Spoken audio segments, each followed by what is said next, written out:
நீங்க கம்ப்ளைண்ட்லாம் பண்ண முடியாது. அண்ணா எங்களோடது, எம்ஜிஆர் என்னோடது, எங்களோடது, நீங்களாம் எடுத்துக்க கூடாது அப்படிலாம் யாரும் இங்க அழுதுட்டு இருக்க முடியாது சொல்லிவிட்டேன். இப்படி அந்த காலத்துல இருந்த ஒரு ஹீரோவை பத்தி பேசிட்டு இந்த காலத்துல அதாவது 1920th செஞ்சுரியில இருந்த ஒரு ஹீரோவையும் பத்தி நம்ம பேசி ஆகணும்ல.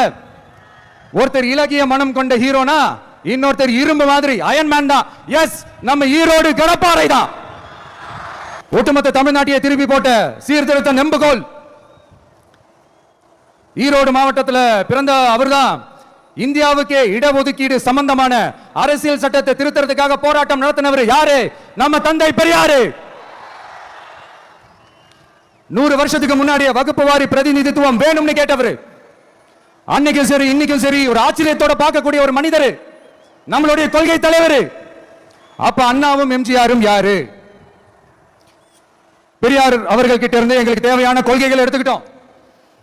அவரை ஃபாலோ பண்ற, அவரை வழிகாட்டி ஏத்துக்கிட்ட அண்ணா அவர்கள் கிட்ட இருந்தோம், எம்ஜிஆர் அவர்கள் கிட்ட இருந்தோம் தேர்தல் அணுகுமுறையை எடுத்துக்கிட்டோம். அண்ணாவும் எம்ஜிஆரும் தமிழ்நாட்டோட சொத்து. அவங்கள பயன்படுத்துறத பத்தி யாரும்